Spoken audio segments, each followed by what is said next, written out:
If you could buy at places where parents are making payments, you're gonna have a better chance of collecting rent. The numbers may not work, but because of the business model that you're implementing, is the juice worth the squeeze?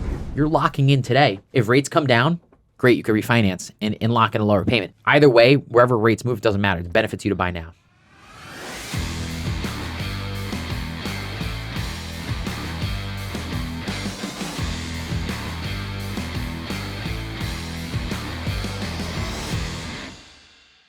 Welcome back to the Sky's Limit podcast with your hosts, Mike and Ryan. In today's episode, we have an awesome guest, Gaetano, aka G.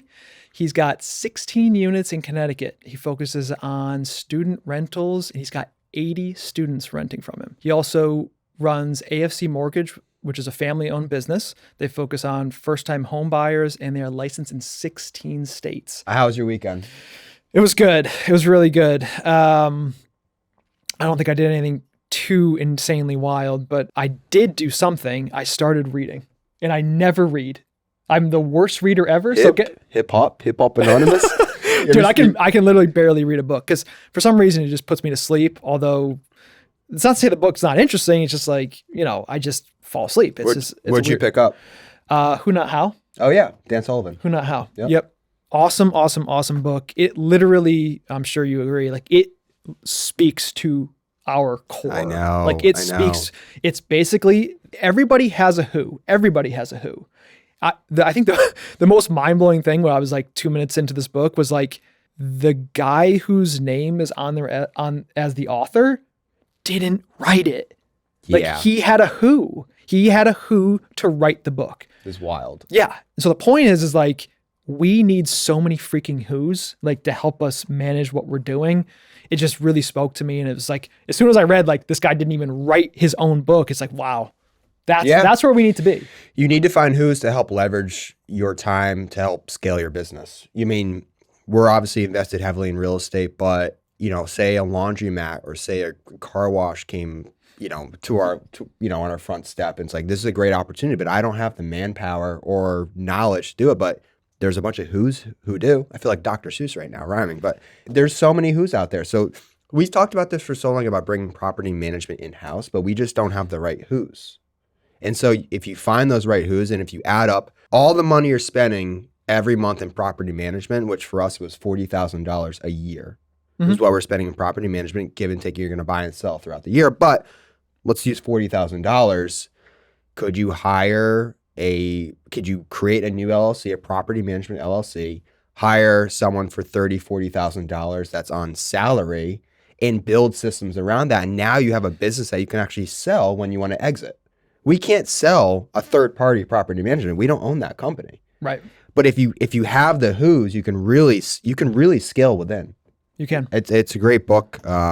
Speaking of laundromats, let me ask you. I sent you 2 laundromats yesterday in your email. Are we going to look at it? When are we going to look at them? I haven't fucking looked at them. Yeah, because we're too freaking caught up in doing other things. Yeah. And that's like, could be a moneymaker, but it's not your fault. I would do the same thing. Yeah. One of them nets $70,000 a year. Dude, it costs $200,000, right?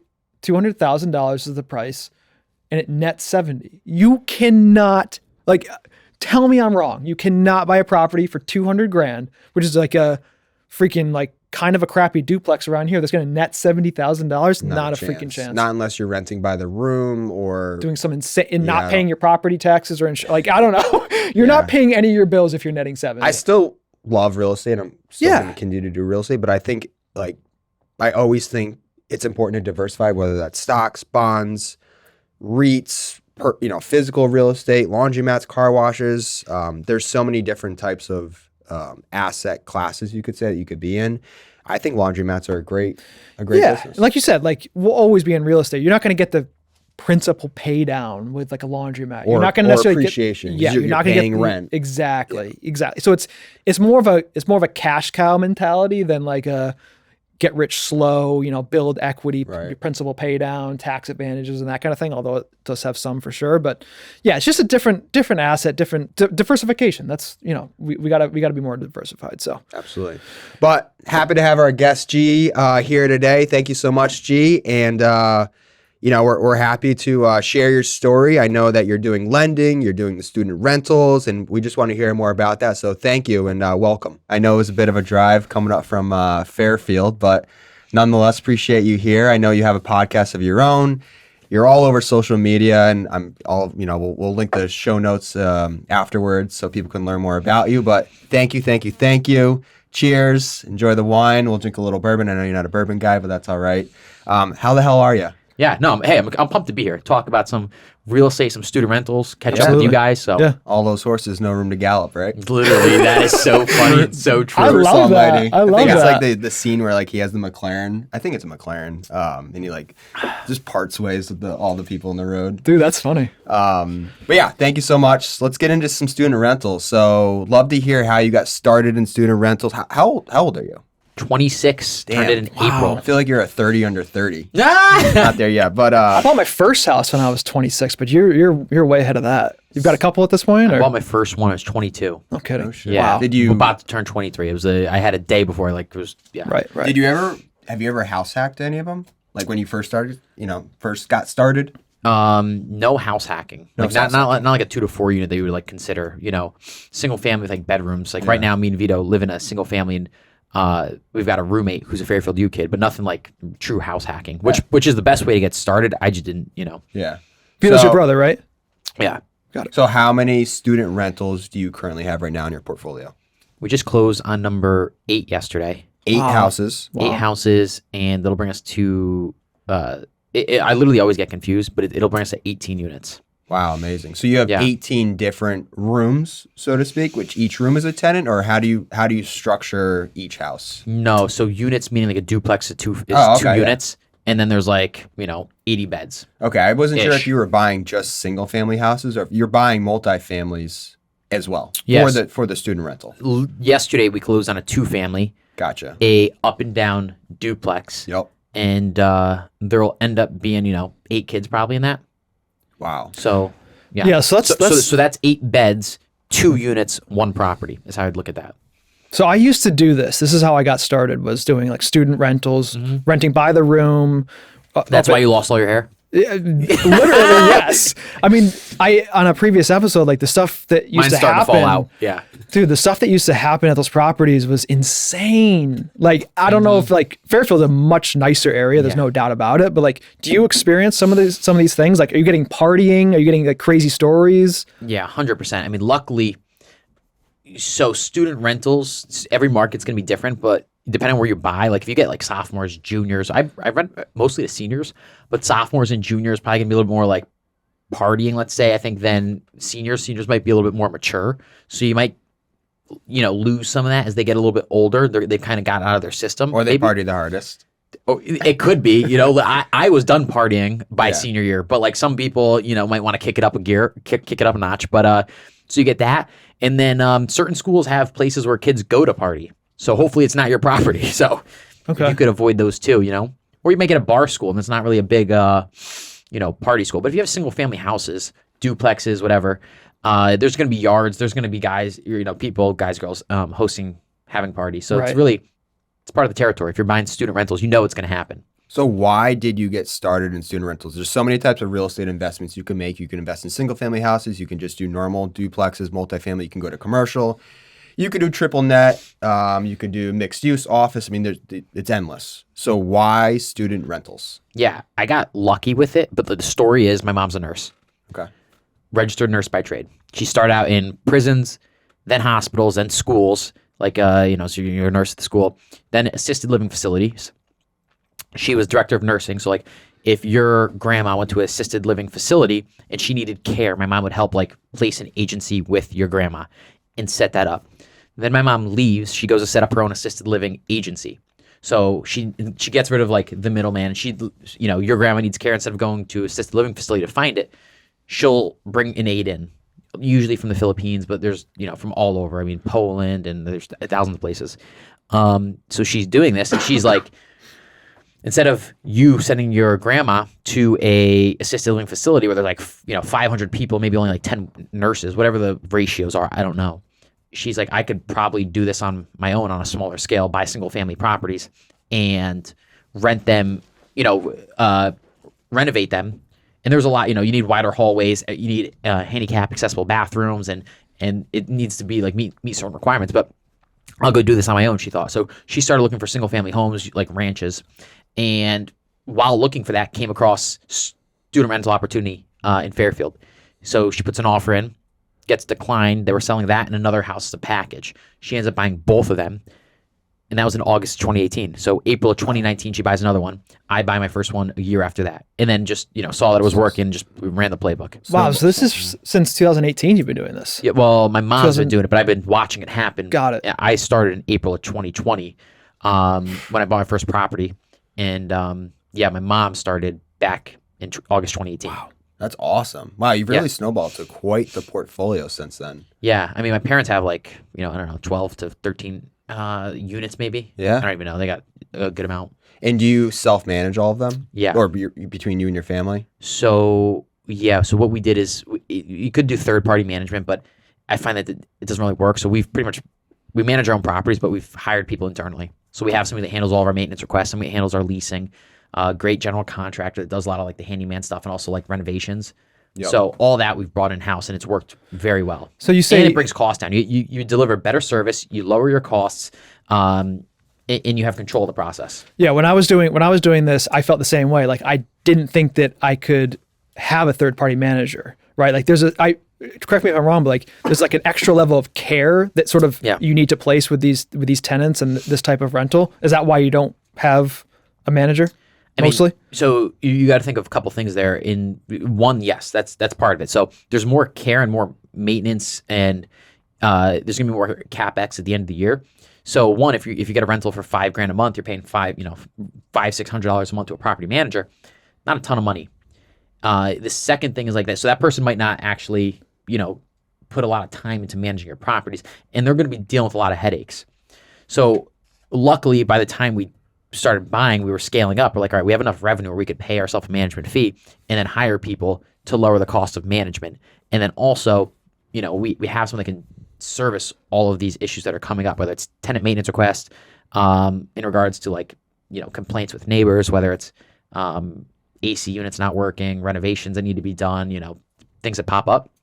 So we went that route. Third-party property management is tough if you're buying units in different towns. We now manage my parents too, and we have 31 units after closing on the duplex yesterday. In the two farthest properties, the two furthest of the 31 units, 0.7 miles. Wow. So everything's very tight, so it allows you to manage it internally pretty easily. Economies of scale.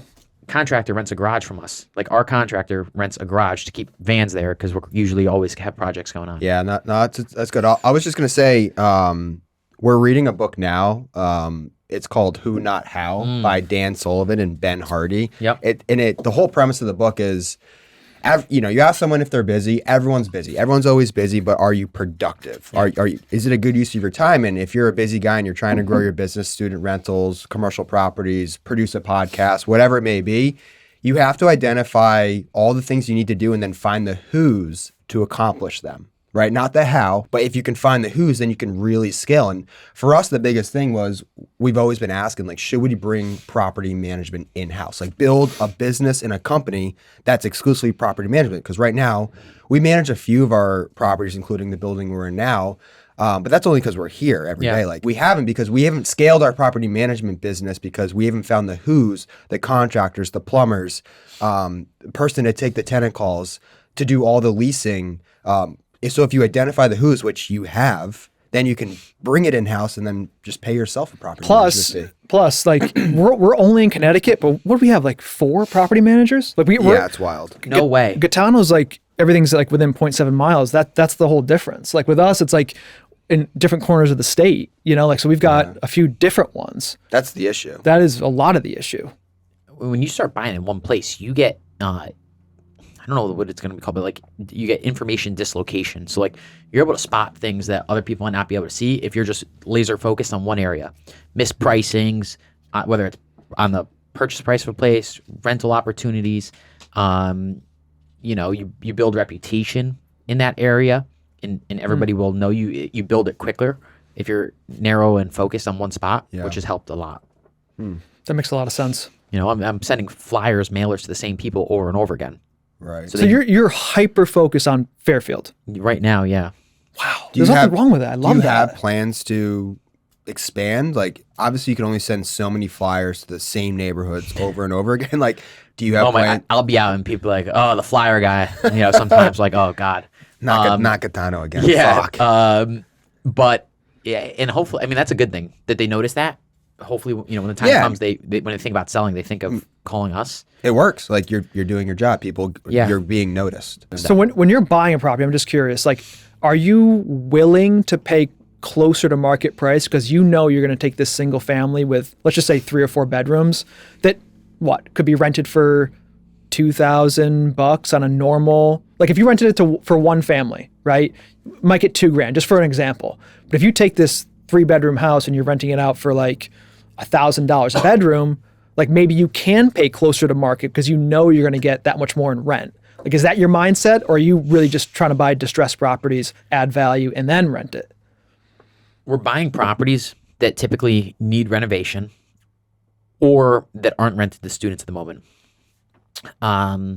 Those are the 2 big avenues. Sometimes they're rented to students and somebody wants out. We've had talks with those. I have bought one of those, but usually we're buying houses, renovating them, in our case, furnishing them, then renting them to students.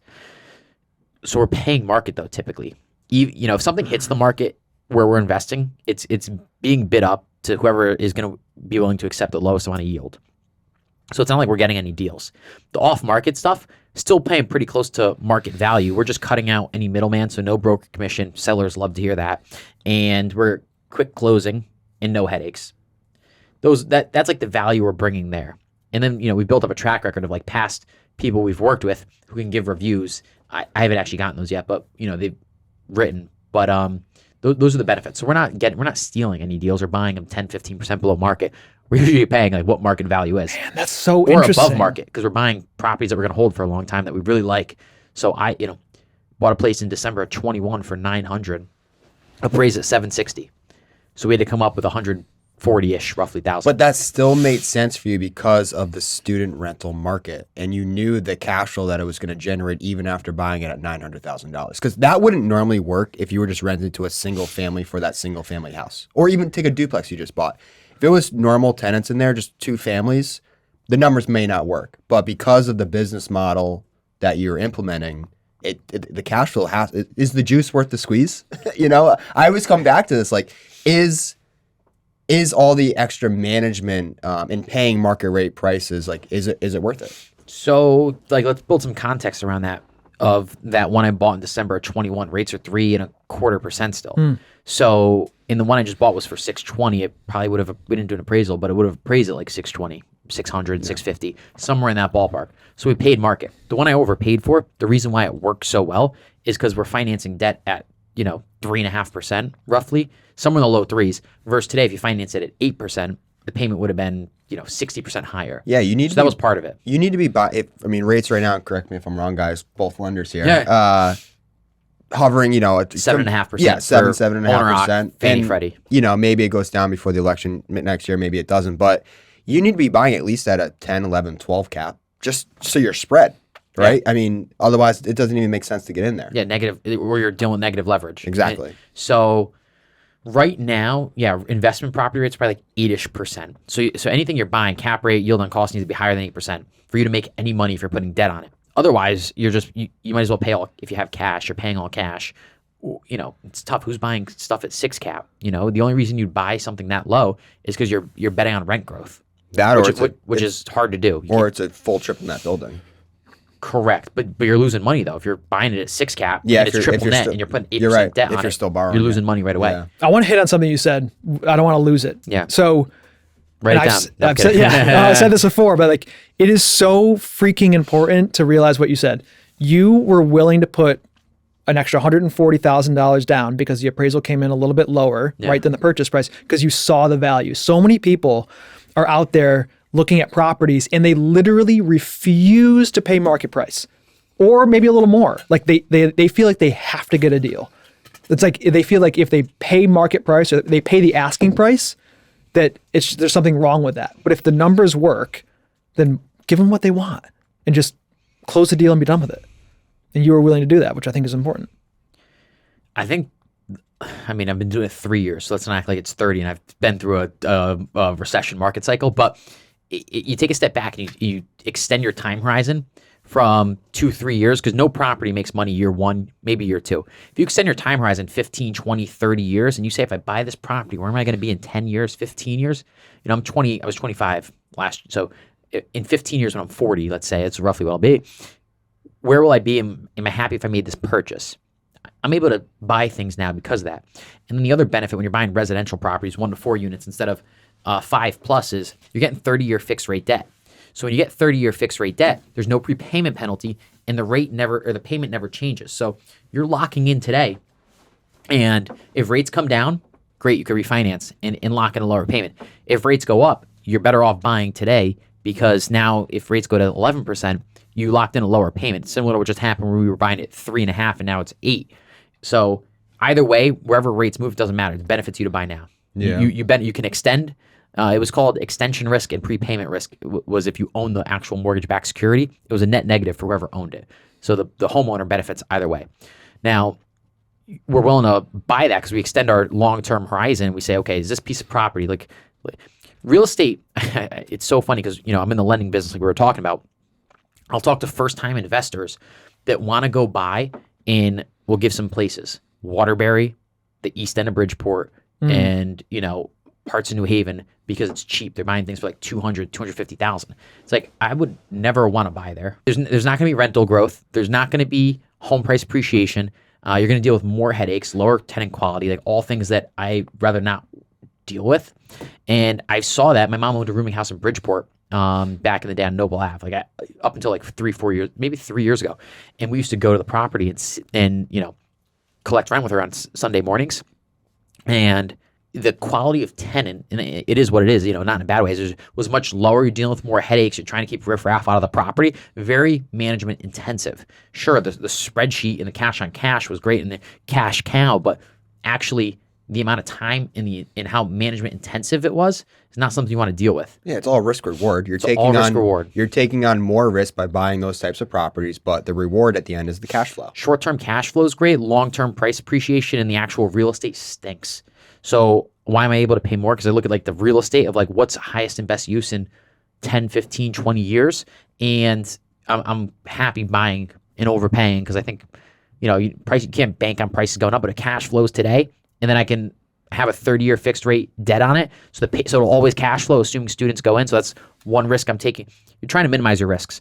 My risks are flood in the school, pulls students out. So those are like the big ones that I know going in. So as long as students are always there, flood I can't control. And I put 30-year fixed rate debt on, it's always going to cash flow. And in 30 years, it'll be more than $900 what I bought it for. Yeah. So what's your due diligence look like when you're buying a student rental? Is it different than if someone was buying a normal multifamily rental? So I mean, when you buy a place, when we're talking about contingencies, you have inspection, appraisal, and mortgage. Yep, standard. So for those, it's pretty standard. Like I'm looking at inspections. Are there going to be any issues that I'm going to run into that are going to cause this deal to fall apart, or is the house going to fall over? And those are some of those things you learn as you buy and issues come up. Appraisal, if it doesn't appraise, can I come up with the cash to make up for the difference? Or is the seller going to lower the price, or can we work something out?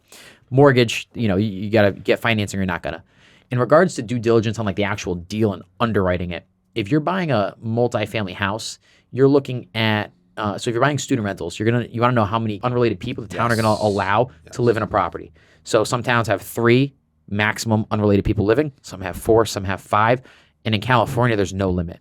So I don't know, like if some parts of Connecticut have that, but I know in California they ruled it was like illegal to do that. The town I currently live in, I used to rent in as well out of college, West Hartford, Connecticut, has that exact rule. I think it's no more than 4 unrelated people. We're not in the student rental business. Maybe I will be after this podcast. But we were looking at student rental houses near Trinity College, and we were like, the financing was. I'll remember to this day. The financing was ordered. We already toured the property. Pretty much our due diligence was done. Multifamily? It was actually single family rentals in a not so great area. Like Trinity is a great college, but it's not in the best area of Hartford. Yeah. So we were looking at, it was all like frat houses pretty much. And we actually called the school administrator and we found out that there's a fraternity. I'm sure this applies to other colleges, but like there was a lottery system. So it wasn't always guaranteed. And I think it was only after your junior year you would be eligible for this lottery. So you're cutting half your entire student population down, juniors and seniors. And you were in a lottery system and you weren't guaranteed to hit the lottery, so to speak. So at that, we weren't guaranteed to have anyone be in these houses potentially if they didn't get the lottery. And so right after that, COVID happened, and I don't like the houses that we were going to pay, like, based on the cash flow, we were going to pay a great deal of money for these properties, but that properties themselves, the single family houses, they weren't worth anywhere near what we were willing to pay. We're only willing to pay that because of the cash flow that those student rentals were generating. So we ended up pulling out of the deal. COVID happened. I don't know how he's doing now, but it was because of that due diligence piece where we found out it was a lottery system to be eligible to go off campus. So does that apply to, I mean, you're in Fairfield and Sacred Heart, right? Yeah, so each school is going to be different. Like Fairfield U and Sacred Heart have different policies. So you got to look at the schools. Like, is there going to be, when can kids move off? Most colleges require freshmen to live on campus. Then they let you move off sophomore, junior, senior year. Some schools let, freshmen or juniors and seniors only live off campus. So freshmen and sophomores have to be on campus. Some schools require seniors only to be let off. And then the first 3 years you have to be on campus. And then I think like Wesleyan requires you to be on campus all 4 years. Yep. I'd love to hear a case study. So you could pick Fairfield or Sacred Heart, but I'd love to hear the price you paid for a single or multifamily and then what you would normally rent out. Let's take a duplex. Yeah. What you bought the duplex for, what you would normally rent it out for if you just did, 2 families, but what you actually do and you rent it out per room and the difference in cash flow for those listeners out there, like maybe I want to get involved, but is the juice worth the squeeze? I know it's going to be more management intensive. The big thing is like things that you've paid and where deals are now, just because the change in rates has had a major effect. So I'm going to give you an example. Let's say you buy a single family home for like $350. All right. This is going to be like Sacred Heart area. You put 20% down, you need a $70,000 down payment. You got another $15,000, we'll call it, on closing costs. Might be a little bit high, but you're out of pocket about $85,000. Usually you might be buying at $350, you might be able to find something that's a 4.2. Probably gonna be close. Today, this is like a year ago. So today, 4 bedroom, bed, 2 bath. Today you might be buying something for like $300 to $325, and it's a 3.1. You're gonna have to put work in. Let's assume you didn't need any work though. So you're in it for $85,000. And it's a 4-bedroom, you probably could get between like 900. The market there is $750 to maybe $1,000. So let's say you get $900 a room. It's $3,600 in rent for the house. Now, if you were to rent that to some just a regular family, you're not getting $3,600. You're probably getting closer to like $2,700. So you're getting $1,000 more than a normal rental would. Definitely. In that example. At least, yeah. Otherwise, it's not worth it. 100%. Yeah. So if you're putting down 20%, you got a loan of $280. With rates at 8%, in taxes in this kind of area is probably gonna be like $6,000 a year. You have insurance, another 2 Gs. So you're looking at $700 between the two a month. And then you have a monthly payment probably of like $2,200 maybe. Maybe your payment with tax insurance gets like $2,800, $2,900. So you'll cash for like $600-700 a month, which, maybe a little bit more, but we're giving rough numbers. If you can profit $8,000 a year, you're roughly at 10% cash on cash in the market right now. And is that good enough for you guys? It's okay. What do you typically look for cash on cash? If you could get to like mid-teens, that'd be great. 14 to like 16% is like something that you want to take a stab at. Mm-hmm. Now I just did this off top of my head. So like even in this market, there's deals out there which you could buy, which will get you to like 13 to 15%. 2 years ago, 20 to 24 was like you were hitting it all the time with rates at the 3-4% range. So in that example, would you be paying or for yours, do you pay utilities? Do they pay utilities? How does that work? Most student rentals I know, tenants are paying utilities. I don't know anyone that has it the other way around. Each school is going to be different. Sacred Heart, Fairfield, tenants are paying utilities that I know of. But isn't that just how you structured the lease? Yes, but it's also market dependent. If everybody else is charging, the students for tenant or utilities, if you don't charge them, it will make your place easier to rent. But, ideally you're charging them if you don't have, if you can. What about landscaping, lawn and snow? So we pay for landscaping and lawn care. So you're taking care snow removal's on tenant. Oh, really? Utilities are on the tenant. Yep. They cover garbage. What about things like water, which is usually a landlord thing? No, they're going to cover it. Nice. Wow. Really so nice. your operating expenses are much actually lower. less. So you're getting more cash flow. We were just saying, like, a single family is almost like a triple net building. Yeah. I mean, In a way, sewer, yeah. What do you pay for? You pay for landscaping and maybe sewer. Unless, I know people that build, not student rentals, but single families, they bill sewer back to sewer tax. Yeah, I mean, absolutely. the only thing you're paying for, if I had a single family rental, and we talked about this in a different episode, like multifamily or single families, if I'm owning a single family rental, let's just not assume it's a student rental, just a normal family renting it. I'm putting in the lease that they're in charge of landscaping, snow removal, water, sewer bill, because that's one single bill that's billed directly to the owner. So you just pass that on to them. I will pay taxes and insurance, but everything else, electricity, gas, oil, if it's applicable, like that's all going to be paid by the tenant. The two single families I had, that's exactly what I did. Yeah. If you're going to buy single family rentals, you got to buy in a really good school district. And then it's pretty much triple net. You're going to get really good tenants. Your returns might be a little bit lower to start, but you're going to get the home price appreciation. You're going to get the rent growth. All that's going to be built in. You're going to have they're going to stay there for a long time. You know, lease terms are going to be, or how long they're going to stay has got to be 3, 5, 10 years because they have kids that want to get through the school system. Yeah. We know how good Fairfield is. That's Yeah. why we had a squatter at our building It's a crazy story. They weren't a resident of Fairfield, but they were trying to get into the Fairfield schools. No way. So on your leases, let's take a single family student rental. Are you having, and it's a 4-bedroom, Yeah. 2-bath, let's say. Are you having 4 separate leases, or do you have one house lease that everyone has to sign, and even maybe parents co-sign it?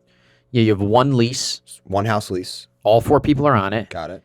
And all 4 people have one parent that guarantees the lease. So if one person decides not to pay, the other 3 people are still liable to pay and still need to come up with it. Whether they get rid of the person and try and add somebody else. Not your issue. It's not our problem to get involved with roommate spats. So do you find that you're finding 4 friends or 4 just total strangers that move into this house? They're coming to us with a group. So they're usually friends. That helps. That helps a lot because I tried that once. If you're trying to put the pieces together, it's because they're like, well, I don't know that this John Smith guy is going to pay. Like, if he, defaults on his payment, like I don't want to have to pick it up. But if you're friends, in a friend group, it's a different story. Kind of. You were doing more of like a rooming house where there's no one related. Mm-hmm. So it's probably why you could put 7 people in there. But, it's actually the other way around. Yeah, exactly. The other way around. But that makes more sense doing a student rental. Yeah, it's supply and demand. If there's not a ton of supply or demand's really high in a certain area, kids are going to come to you with groups and they're going to be prepared and ready to sign a lease and put a deposit down. If you're going out trying to put groups together and bring everyone together, you're not going to get as good quality tenants and it's going to be more of a pain. So you've got the parents guaranteeing it. How often does it happen where you're missing payments? I don't know anybody that's ever had a problem with that. Wow. At Fairfield U, Sacred Heart, Yeah, anybody. good schools. So. Yeah. Yeah. So you're buying student rentals. You don't want to buy at, I wouldn't buy at some state schools that aren't UConn, right? Or other liberal arts schools that nobody's ever heard of in the middle of nowhere. You want to buy, ideally, private schools, a lot of money to go there. People come from good backgrounds because they're going to be able to make payments. If you could somehow figure out how, the students aren't. Here's an example. I know some. Now, it happens at Fairfield and Sacred Heart where kids are working to pay for their tuition, but if you could buy at places where parents are making payments and it's not like somebody's working like a bar job or bartending or something to make payments, you're going to have a better chance of collecting rent. So that's something to keep in mind too. If you're going to try and pick schools, pick somewhere where the chance of you getting paid is going to be higher than not. So let's talk about, okay, so you bought in 2020. Yep. We all know that COVID happened. Yep. And nobody was really going to school. Yeah. What happened to your rentals? Nobody lived on campus, I think. Oh, our houses people still lived in. Okay. Because it happened in March 7th or whatever was when things shut down. Kids were already there. So they stayed. They didn't really go. Some might have went home, but a lot of them stayed. And then when it came around in the fall, schools were still in session, maybe not in person. It was all remote, but kids wanted to move out of their house. And I'm sure college campuses and in off-campus housing, they weren't following the rules of 10 feet or whatever it was to so they'd rather live outside of their home, especially if it was your senior year or junior year in college. Oh, yeah. You don't want to be home by yourself where all your friends are living. So we didn't have any issues with occupancy, missing rent payments, anything like that. Because they wanted to be able to come back to your place. And if they stop paying, Yeah, they're not coming back. correct. And they'd have to live at home. What kind of turnover are you seeing in the student rentals? Uh, Like, how often do people renew the next year? if you're renting in a school where kids can move off sophomore year or junior year and they're going to stay there for multiple years, they usually do. They're not going to, because if you're moving in and you have to bring furniture and you have 4 other people you're it's living pain with, in the ass. it's a pain in the ass to move. So you just have to worry about release. I would never sign a 2-year lease though with someone. So if you have students for a junior year, don't sign a 2-year lease. Sign a 1-year lease and then have a rent bump afterwards. Because if they're good tenants, you could bump them up a little bit. They're not going to move elsewhere. The other thing with student rentals, if you rent to 4 different kids, if you were to raise rent from a family from $2,600 to $3,000, what is that? 15% increase. Like that could be substantial, and they could feel that at the end of the day, especially inflation costs are up. Right. If you bump rents $400 on 4 different students, $100 each a month, it's not that bad. Instead of them paying $5,000 a year, it's only $1,200. So you're able to make those rent bumps too. And they don't feel in the pocketbook as much. Yeah, maybe we should get into student I rentals. know. I heard you say, do you furnish the whole place? Yeah, so we do because we rent during the summer to families or Airbnb. So we do. Other schools don't furnish. A lot of them don't because you're dealing with college kids. There's more wear and tear if you're furnishing it. So you have to worry about your furniture and everything. I'm going to play devil's advocate Yeah, here. go ahead. How are you able to rent that space? They must not be year leases then with the students, because how are you able to enter that space that they're now leasing with an Airbnb person or a family friend or what? Oh yeah, no, it's an we academic do rental. academic Oh, okay. rental. Yeah. You're not doing year leases then? No, Okay. some Interesting. schools do your leases Yeah. though, and then it's just a question of when during the summer months, kids really aren't there. Usually, Memorial Day to Labor Day, we'll call it roughly. Right. They're not going to be living there. They might check in, but they're not going to really be there. So you have to think about theft, damage to the property, things like that. But they're going to pay that even if they're not living there, which is a benefit for you as the owner. No. You're still collecting rent, and at least during those months, there's less wear and tear. Man, you got it down. Yeah.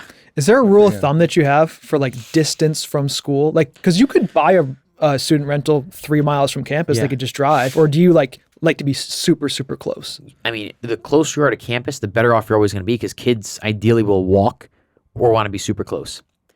You've got to find where kids want to live, though.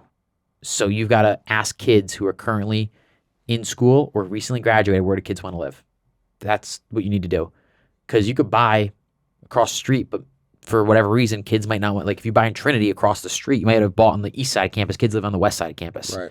And you don't know that until you start asking around. So you've got to really look, do some market research to find out where should I buy.